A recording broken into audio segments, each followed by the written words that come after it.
औज़ुबिल्लाहिमिनश्शैतानिर्रजीम बिस्मिल्लाहिर्रहमानिर्रहीम। हकीम मियां हसन तुहाडी खिदमत च हाज़र है।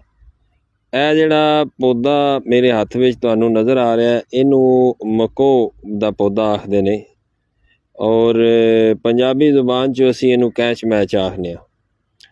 ਪੈਲਕ ਵੀ ਕਈ ਬੰਦੇ ਨੂੰ ਆਖਦੇ ਨੇ ਔਰ ਪੰਜਾਬੀ 'ਚ ਅਸੀਂ ਕੈਚ ਮੈਚ ਆਖਦੇ ਹਾਂ, ਮਕੋ ਆਖਿਆ ਜਾਂਦਾ ਉਰਦੂ ਜ਼ੁਬਾਨ ਦੇ ਵਿੱਚ।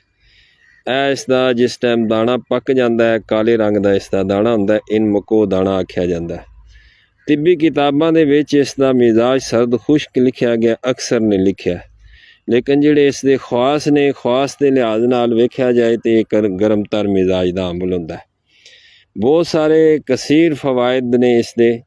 ਮੈਂ ਚੰਦ ਇੱਕ ਚੀਜ਼ਾਂ ਮੈਂਸ਼ਨ ਕਰਾਂ ਦਾ ਔਰ ਖਸੂਸੀ ਤੌਰ 'ਤੇ ਬੰਦਿਆਂ ਨੂੰ ਇਹ ਰਿਕੁਐਸਟ ਵੀ ਕਰਾਂ ਦਾ ਕਿ ਜਿਨ੍ਹਾਂ ਬੰਦਿਆਂ ਨੂੰ ਇਸ ਤਸਕਾ ਦਾ ਮਸਲਾ ਹੈ, ਜਿਨ੍ਹਾਂ ਬੰਦਿਆਂ ਨੂੰ ਜਿਗਰ ਦੀ ਖਰਾਬੀ ਦਾ ਮਸਲਾ ਹੈ, ਜਿਨ੍ਹਾਂ ਬੰਦਿਆਂ ਨੂੰ ਜਿਸਮ ਦੇ ਉੱਤੇ ਸੋਜ਼ਸ਼ ਦਾ ਮਸਲਾ ਹੈ, ਚਾਹੇ ਉਹ ਸੋਜ਼ਸ਼ ਚਿਹਰੇ 'ਤੇ ਹੋਵੇ, ਪੈਰਾਂ 'ਤੇ ਹੋਵੇ, ਹੱਥਾਂ 'ਤੇ ਹੋਵੇ, ਗੋਡੇ ਗਿੱਟਿਆਂ 'ਤੇ ਹੋਵੇ, ਜਿਸਮ ਦੇ ਕਿਸੇ ਹਿੱਸੇ ਦੇ ਉੱਤੇ ਸੋਜ਼ਸ਼ ਹੋਵੇ, ਉਸ ਦੇ ਵਾਸਤੇ ਇਹ ਪੌਦਾ ਜਿਹੜਾ ਹੈ ਇਹ 100% ਕਾਮਯਾਬ ਤਰੀਨ ਇਲਾਜ ਹੈ। ਚਾਹੇ ਉਹ ਜਿਗਰ ਦੀ ਖਰਾਬੀ ਦੀ ਵਜ੍ਹਾ ਤੋਂ ਹੋਵੇ ਜਾਂ ਗੁਰਦਿਆਂ ਦੀ ਖਰਾਬੀ ਦੀ ਵਜ੍ਹਾ ਤੋਂ ਸੋਜ਼ਸ਼ ਹੋਵੇ ਜਾਂ ਮਿਹਦੇ ਦੀ ਖਰਾਬੀ ਦੀ ਵਜ੍ਹਾ ਤੋਂ ਹੋਵੇ, ਇਸ ਪੌਦੇ ਨੂੰ ਇਸਤੇਮਾਲ ਕਰੋ। ਸਾਲਣ ਦੇ ਤੌਰ 'ਤੇ ਇਹਦਾ ਸਾਗ ਪਕਾ ਕੇ ਬੰਦੇ ਅੱਗੇ ਇਸਤੇਮਾਲ ਕਰਦੇ ਸਨ। ਚਟਨੀ ਦੇ ਤੌਰ 'ਤੇ ਤੁਸੀਂ ਇਹ ਪੱਤੇ ਲੈ ਲਓ।